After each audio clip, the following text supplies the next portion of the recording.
بسم اللہ الرحمن الرحیم۔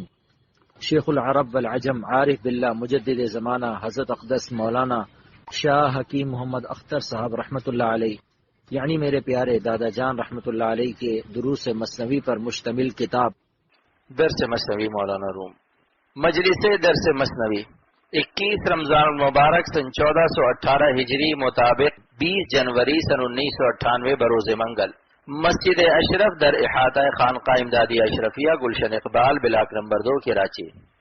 بگزراں از جان ماسو القضاء، بگزراں از جان ماسو القضاء، و مبر مارا اخوان الصفا، و مبر مارا اخوان الصفا۔ ارشاد فرمائے کہ مولانا رومی فرماتے ہیں، خدا جتنے آپ کے فیصلے ہمارے لیے نقصان دہ ہیں اور مضر ہیں ان کو مفید فیصلوں سے تبدیل فرما دیجئے۔ اے خدا، اگر میری نالائقیوں کی وجہ سے آپ نے مجھے جہنمی لکھا ہوا ہے تو اس فیصلے کو کاٹ کر آپ مجھے جنتی لکھ دیجئے۔ یہ مطلب ہے اس کا، یعنی آپ کا فیصلہ آپ پر حکومت نہیں کر سکتا، آپ کی قضا اور آپ کا فیصلہ آپ پر حاکم نہیں ہے، آپ کا محکوم ہے۔ لہذا حضور صلی اللہ علیہ وسلم نے اپنی امت کو سکھایا کہ اللہ تعالیٰ سے فیصلے بدلوا لو، تقدیریں بدلوا لو۔ تقدیر مخلوق نہیں بدل سکتی مگر خالق اپنے فیصلے کو بدل سکتا ہے۔ بس اللہ ہی سے فریاد کرو کہ اللہم انی اعوذ بک من جہد البلاء ودرک الشقاء وسوء القضاء وشماتۃ العداء۔ اس حدیث پاک میں سوء قضاء سے پناہ مانگی گئی ہے، جس کا مطلب یہ ہے کہ اے اللہ، اگر میری تقدیر میں کوئی شقاوت، بدبختی اور سوء قضاء یعنی وہ فیصلے جو میرے حق میں برے ہیں لکھ دیے گئے ہیں تو آپ ان کو اچھے فیصلوں سے تبدیل فرما دیجئے۔ شقاوت کو سعادت سے اور سوء قضاء کو حسن قضاء سے تبدیل فرما دیجئے۔ یہاں سوء کی نسبت قاضی کی طرف نہیں، مقضی کی طرف ہے، یعنی برائی کی نسبت حق تعالیٰ کی طرف نہیں ہے، کیونکہ حق تعالیٰ کا کوئی فیصلہ برا نہیں ہو سکتا، لیکن جس کے خلاف وہ فیصلہ ہے اس کے حق میں برا ہے۔ جیسے جج کسی مجرم کو پھانسی کی سزا دیتا ہے تو جج کا فیصلہ برا نہیں ہے، یہاں برائی کی نسبت جج کی طرف نہیں کی جائے گی کیونکہ اس نے تو انصاف کیا ہے، لیکن جس مجرم کے خلاف یہ فیصلہ ہوا ہے اس کے حق میں برا ہے۔ اللہ تعالیٰ کا کوئی فعل حکمت سے خالی نہیں، وہ خالق خیر و شر ہے۔ جس طرح تخلیق خیر حکمت سے خالی نہیں، اسی طرح تخلیق شر بھی حکمت سے خالی نہیں۔ مثلا ظلمت سے نور کی، کفر سے ایمان کی معرفت ہوتی ہے وغیرہ۔ لہذا اللہ تعالیٰ کے کسی فعل کی طرف سوء کی نسبت نہیں کی جا سکتی۔ اسی کو مولانا رومی فرماتے ہیں، کفر ہم نسبت بہ خالق حکمت است، کفر ہم نسبت بہ خالق حکمت است، چوں بما نسبت کنی کفر آفت است، چوں بما نسبت کنی کفر آفت است۔ کفر کو پیدا کرنا اللہ تعالیٰ کی عین حکمت ہے، لیکن جب کفر کی نسبت بندے کی طرف ہوتی ہے اور بندہ اس کو اختیار کرتا ہے تو کفر اس کے لیے آفت و بدنصیبی و شقاوت ہے۔ معلوم ہوا کہ جزا و سزا کسب پر ہے، جو ایمان کو کسب کرتا ہے اچھی جزا پاتا ہے، اور جو کفر کا مرتکب ہوتا ہے سزا پاتا ہے۔ اس کی مثال میرے شیخ شاہ براء الحق صاحب دامت برکاتہم نے عجیب دی کہ جیسے حکومت نے بجلی بنائی اور بتا دیا کہ فلاں فلاں سوئچ کو دبانا لیکن فلاں سوئچ کو نہ دبانا، پھر اگر کوئی ممنوعہ سوئچ کو دباتا ہے تو پکڑا جاتا ہے کہ تم نے وہ سوئچ دبایا کیوں۔ اسی طرح اللہ تعالیٰ خالق خیر و شر ہے اور حکم دے دیا کہ خیر کو اختیار کرو اور شر سے بچو، پھر اگر کوئی شر اختیار کرتا ہے تو اسی پر مواخذہ اور پکڑ ہے کہ جب ہم نے منع کر دیا تھا تو تم نے اسے کیوں اختیار کیا۔ اسی کو حضرت حکیم الامت رحمۃ اللہ علیہ نے فرمایا کہ سوء کی نسبت قاضی کی طرف نہیں مقضی کی طرف ہے، اور حدیث پاک میں سوء قضا سے پناہ کی درخواست سے معلوم ہوا کہ اگر سوء قضا کا حسن قضا سے تبدیل ہونا محال ہوتا یا منشاء الہی کے خلاف ہوتا تو حضور صلی اللہ علیہ وسلم امت کو یہ دعا نہ سکھاتے۔ آپ کا سوء قضا سے پناہ مانگنا دلیل ہے کہ اللہ تعالیٰ سوء قضا کو حسن قضا سے مبدل فرما دیتے ہیں، اور یہ درخواست عین منشاء الہی کے مطابق ہے۔ اور جو لوگ یہ کہتے ہیں کہ تقدیر کو کوئی نہیں بدل سکتا تو اس کے معنی یہ ہیں کہ مخلوق نہیں بدل سکتی، اللہ اپنے فیصلے کو بدل سکتا ہے۔ اللہ کے فیصلوں کو اللہ پر بالادستی حاصل نہیں، اللہ کو اپنے فیصلوں پر بالادستی حاصل ہے۔ اسی کو مولانا رومی نے فرمایا کہ اللہ قضا آپ کی محکوم ہے، آپ پر حاکم نہیں، لہذا سوء قضا کو حسن قضا سے تبدیل فرما دیجئے۔ اور اسی لیے اللہ تعالیٰ نے مالک یوم الدین فرمایا کہ قیامت کے دن میری حیثیت قاضی اور جج کی نہیں ہوگی، کہ وہ تو قانون مملکت کے پابند ہوتے ہیں، قانون کے خلاف کوئی فیصلہ نہیں کر سکتے، کسی مجرم کو قانون کے خلاف رہا نہیں کر سکتے، لیکن اللہ تعالیٰ فرماتے ہیں کہ میں مالک ہوں قیامت کے دن کا، میں قاضی اور جج کی طرح پابند قانون نہ ہوں گا۔ جو گنہگار قانون کی روح سے جہنم کا مستحق ہوگا تو میں قانون سے مجبور نہ ہوں گا کہ اسے جہنم ہی میں ڈال دوں، جس کو چاہوں گا اپنے مراحم خسروانہ سے، اپنی رحمت شاہانہ سے بخش دوں گا۔ مثنوی رومی در حقیقت قرآن پاک و حدیث پاک کا درس عاشقانہ ہے، جیسا کہ مولانا کے مصرع حدیث پاک کی مذکورہ دعا سے مقتبس ہے، اور دوسرے مصرے میں مولانا فرماتے ہیں وامبر مارا ز اخوان الصفا، سوء قضا سے پناہ مانگ کر مولانا بارگاہ حق میں فریاد کر رہے ہیں کہ اللہ ہم کو اپنے عباد صالحین مقبولین سے خارج نہ فرمائیے کہ جو ان سے قلباً و اعتقاداً الگ ہوا اس کو میدان محشر میں وَامْتَازُوا الْيَوْمَ أَيُّهَا الْمُجْرِمُونَ کا خطاب سننا پڑے گا، اور اس خطاب کے بعد مجرمین کو صالحین سے الگ صف بنانی پڑے گی۔ العیاذ باللہ۔ اللہ تعالی ہم سب کی حفاظت فرماوے۔ سوء قضا سے حفاظت کی دعا کے بعد مولانا بعد عن الصالحین سے پناہ کیوں مانگ رہے ہیں؟ اس لیے کہ نیک بندوں کی رفاقت اور معیت اور ان سے اللہ کے لیے محبت سوء قضا سے حفاظت کا ذریعہ ہے۔ ان کی رفاقت فی دنیا رفاقت فی الجنہ میں انشاءاللہ تعالی تبدیل ہو جائے گی۔ اس کو بھی انشاءاللہ تعالی دلائل سے ثابت کروں گا۔ بخاری شریف کی حدیث میں حضور صلی اللہ تعالی علیہ وسلم کا ارشاد ہے ثلاث من کن فیہ وجد بہن حلاوت الایمان، کہ تین باتیں جس کے اندر ہوں گی وہ ان کے سبب ایمان کی حلاوت پالے گا۔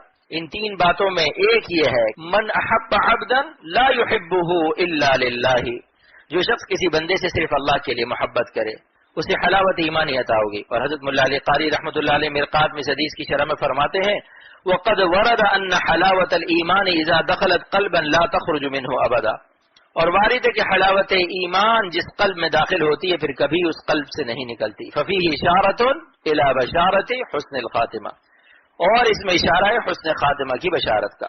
مرقات جلد نمبر 1 صفحہ نمبر 74۔ کیونکہ جب ایمان دل سے کبھی نہیں نکلے گا تو خاتمہ ایمان پر ہوگا، اور حسن خاتمہ جنت کی ضمانت ہے۔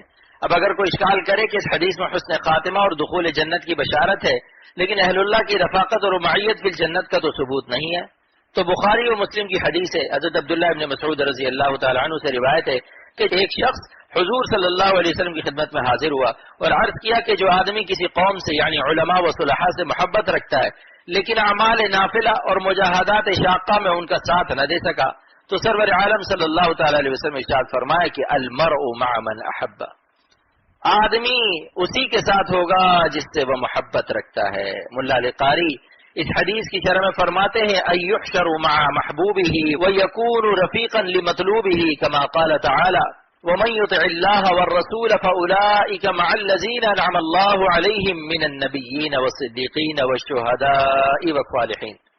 یعنی محبت کی یہ عظیم الشان کرامت ہے کہ اس محبت کی برکت سے اس محب کا حشر اپنے محبوب کے ساتھ ہوگا اور اسی کا رفیق ہوگا، جیسا کہ اللہ تعالیٰ نے فرمایا کہ جو اللہ و رسول کی اطاعت کرے گا وہ انہی کے ساتھ ہوگا جن پر اللہ تعالیٰ نے انعام کیا، یعنی انبیاء و صدیقین و شہداء و صالحین کے ساتھ ہوگا۔ اس آیت کی تفسیر میں علامہ آلوسی نے ایک حدیث نقل فرمائی کہ ایک شخص حاضر ہوا اور عرض کیا یا رسول اللہ آپ مجھے میری جان سے زیادہ اور میری اولاد سے زیادہ محبوب ہیں، جب میں گھر میں ہوتا ہوں اور آپ کو یاد کرتا ہوں تو مجھ سے صبر نہیں ہوتا، یہاں تک کہ آپ کی خدمت میں حاضر ہو کر آپ کا دیدار کر لیتا ہوں، لیکن آخرت میں آپ انبیاء علیہ السلام کے ساتھ اعلیٰ درجے میں ہوں گے اور ہم جنت میں ادنا درجے میں ہوں گے، تو آپ کو کیسے پائیں گے اور کیسے آپ کا دیدار کریں گے؟ تو آپ صلی اللہ علیہ وسلم خاموش ہو گئے یہاں تک کہ آیت نازل ہوئی وَمَن يُطِعِ اللَّهَ وَالرَّسُولَ، اور تفسیر خازن میں حضرت انس رضی اللہ تعالیٰ عنہ سے منقول ہے کہ ایک شخص نے حضور صلی اللہ تعالیٰ علیہ وسلم سے دریافت کیا کہ قیامت کب آئے گی، تو آپ صلی اللہ تعالیٰ علیہ وسلم نے ارشاد فرمایا کہ تو نے قیامت کے لیے کیا تیاری کی ہے؟ اس نے عرض کیا کہ میں نے تیاری تو کچھ نہیں کی الا انی احب اللہ ورسولہ، مگر میں اللہ اور اس کے رسول سے محبت کرتا ہوں۔ تو آپ صلی اللہ علیہ وسلم نے ارشاد فرمایا کہ تم اسی کے ساتھ ہوگے جس سے محبت رکھتے ہو۔ حضرت انس رضی اللہ تعالیٰ عنہ فرماتے ہیں کہ ہم لوگوں کو ایسی خوشی کبھی نہیں ہوئی جیسا کہ آپ صلی اللہ تعالیٰ علیہ وسلم کے اس ارشاد سے ہوئی۔ مفسرین و محدثین نے ان آیات و حدیث کی تفسیر میں لکھا ہے کہ معیت سے مراد یہ نہیں ہے کہ سب ایک درجے میں جمع ہو جائیں گے، بلکہ مراد یہ ہے کہ ہر شخص کے لیے ایک دوسرے کی ملاقات و دیدار ہر وقت ممکن ہوگا۔ اعلیٰ درجے والے جنتی ادنا درجے والے جنتیوں کے پاس آ سکیں گے اور ادنا درجے والے اعلیٰ درجے والوں کے پاس جا سکیں گے۔ میرے بزرگوں کی کرامت اور ان کی جوتیوں کا صدقہ ہے اس شعر کی عجیب و غریب اور کتنی مدلل شرح اللہ تعالیٰ نے اپنے کرم سے کرا دی کہ اگر مولانا رومی بھی سنتے تو میرا گمان ہے کہ وجد میں آ جاتے اور مجھے سینے سے لگا لیتے. اللہ تعالیٰ سے دعا ہے کہ جنت میں مولانا مجھے سینے سے لگا لیں.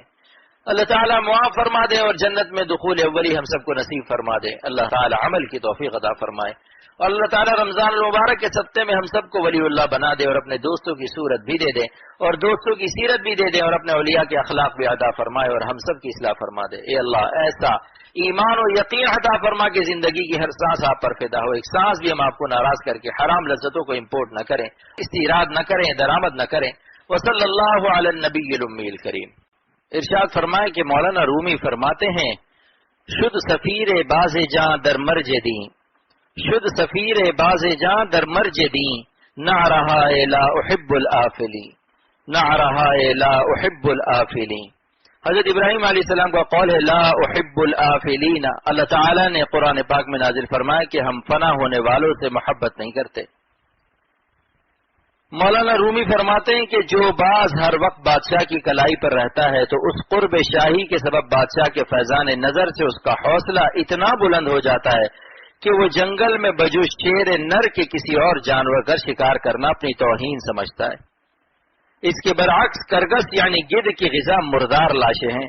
شیر تو بڑی چیز ہے, گدھ تو کسی زندہ جانور کے شکار کا حوصلہ بھی نہیں رکھتا.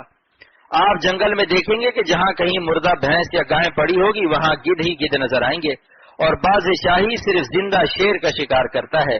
احکر کا شعر ہے می نگیرد باز شہ جز شیر نر, می نگیرد باز شہ جز شیر نر, کرگساں بر مردگاں با کشادہ پر, کرگساں بر مردگاں با کشادہ پر. باز شاہی سوائے شیر نر کے کسی جانور کا شکار نہیں کرتا اور گدھ پر پھیلائے ہوئے مردہ لاشوں سے چپٹے ہوئے ہیں. مردہ سڑی ہوئی لاش ان کو پلاؤ قورمہ معلوم ہوتی ہے.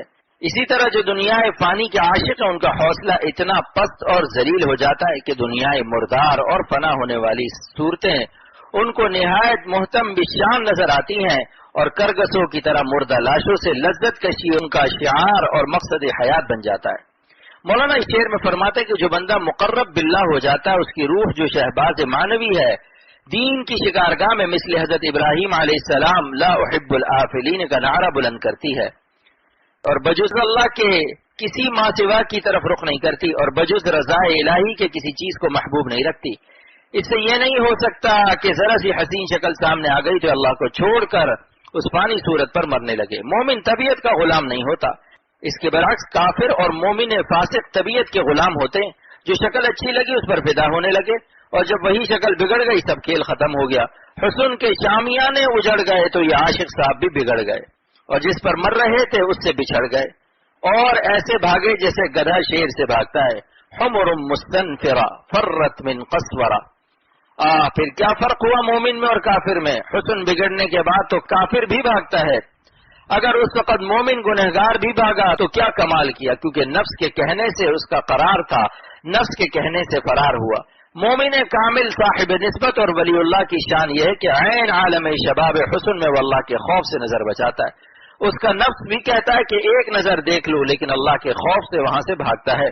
ففروا الی اللہ پر عمل کرتا ہے. اس کا ففروا الی اللہ لوجہ اللہ ہے, اس لیے عارف باللہ ہے. اور جو نفس کے کہنے سے حسن پر پیدا ہوا اور نفس کے کہنے سے بگڑے ہوئے حسن سے بھاگا, یہ باگڑ باللہ تو ہو سکتا ہے, عارف باللہ نہیں ہو سکتا. اس کا فرار باگڑ باللہ کا فرار ہے, عارف باللہ کا فرار نہیں. عارف باللہ کا فرار اور ہے, باگڑ باللہ کا فرار اور ہے. طبیعت و نفس کے حکم سے بھاگنا اور ہے اور اللہ کے حکم سے بھاگنا اور ہے. جب میرا پہلا سفر ری یونین کا ہوا تھا جو فرانس کے ماتحت ایک جزیرہ ہے, تو فرانس ریڈیو نے اعلان کیا کہ فلاں روز سمندر کے کنارے برہنہ لڑکیاں اور برہنہ لڑکے نہائیں گے. بعض مسلمان نوجوانوں نے مجھ سے کہا کہ مولانا صاحب نفس میں بہت لالچ لگ رہی ہے, کیا کریں؟ نفس ادھر کھینچتا ہے اور اللہ کا خوف روکتا ہے. میں نے کہا کہ ایک مراقبہ چند منٹ کرو کہ لڑکیاں جو کل نہائیں گی سب 90 سال کی ہو گئیں, گال پچکے ہوئے ہیں, دانت باہر ہیں, چھاتیاں ایک فٹ نیچے لٹکی ہوئی ہیں, سفید بال بڈھے گدھے کی دم کی طرح جھڑ گئے, راشا سے گردنیں ہل رہی ہیں. میں نے کہا کہ اگر فرانس ریڈیو اعلان کرے کہ کل سب 90 سال کی بڈھیاں ننگی نہائیں گی تو پھر کیا دیکھنے جاؤ گے؟ لہذا جس حسن پر کل بڑھاپا آنے والا ہے اس سے تم آج ہی بھاگو تو اجر و ثواب اور اللہ کا قرب ملے گا. ورنہ بھاگوگے تو کل بھی، لیکن پھر کوئی ثواب نہیں ملے گا، اللہ کی رضا نہیں ملے گی۔ نوجوانوں نے کہا کہ اس مراقبہ سے ہمیں بہت نفع ہوا۔ یہ تو زندگی کا حال ہے، اور مرنے کے بعد جب لاش پھٹ جاتی ہے، کیڑے رینگنے لگتے ہیں، بدبو کا بھپکا اٹھتا ہے، اس وقت ذرا ان پر مر کر دکھاؤ۔ عراق پر جب بمباری ہوئی تو 10,000 نوجوان لڑکوں اور لڑکیوں کی لاشیں سڑ گئیں، تو اخباری رپورٹر بھی وہاں نہ جا سکے، اتنی سخت بدبو تھی۔ کیا ایسی بدبودار چیزوں پر مرنے کے لیے اللہ نے ہمیں زندگی دی ہے؟ کہ سڑنے والی لاشوں پر مرنے کے لیے اللہ نے ہمیں پیدا کیا ہے؟ وما خلقت الجن والانس الا لیعبدون، اللہ نے تو ہمیں اپنی عبادت کے لیے پیدا کیا تھا، اور ہم مرنے والوں پر مر رہے ہیں۔ مولانا رومی فرماتے ہیں بہر این آورد ما یزدا بروں، بہر این آورد ما یزدا بروں، ما خلقت الانس الا یعبدون، ما خلقت الانس الا یعبدون۔ اللہ تعالیٰ نے عالم ارواح سے اس عالم ناسوت میں ہمیں اس لیے بھیجا ہے کہ ہم اللہ کی اطاعت و عبادت کی راہ سے اللہ کی معرفت حاصل کریں۔ تو مولانا فرماتے ہیں کہ دنیا کی فانی چیزوں سے دل نہ لگاؤ، اور مثل حضرت ابراہیم خلیل اللہ علیہ السلام کے لا احب الآفلین کہو کہ ہم ان مٹنے والی چیزوں سے محبت نہیں کرتے۔ اسی مضمون کو مولانا دیوان شمس تبریز میں فرماتے ہیں خلیل آسا در ملک یقیزن، خلیل آسا در ملک یقیزن، نوائے لا احب الآفلین، نوائے لا احب الآفلین۔ فرماتے ہیں مثل حضرت خلیل اللہ علیہ السلام تم بھی ملک یقین میں قدم رکھو، یعنی اللہ کی ذات یقینی ہے، ان کے وعدے یقینی ہیں، جو چیزیں نظر آ رہی ہیں فانی ہیں، اللہ باقی ہے، لہذا تم بھی کہو کہ ہم فنا ہونے والوں سے محبت نہیں کرتے، اللہ تعالیٰ سے محبت کرتے ہیں۔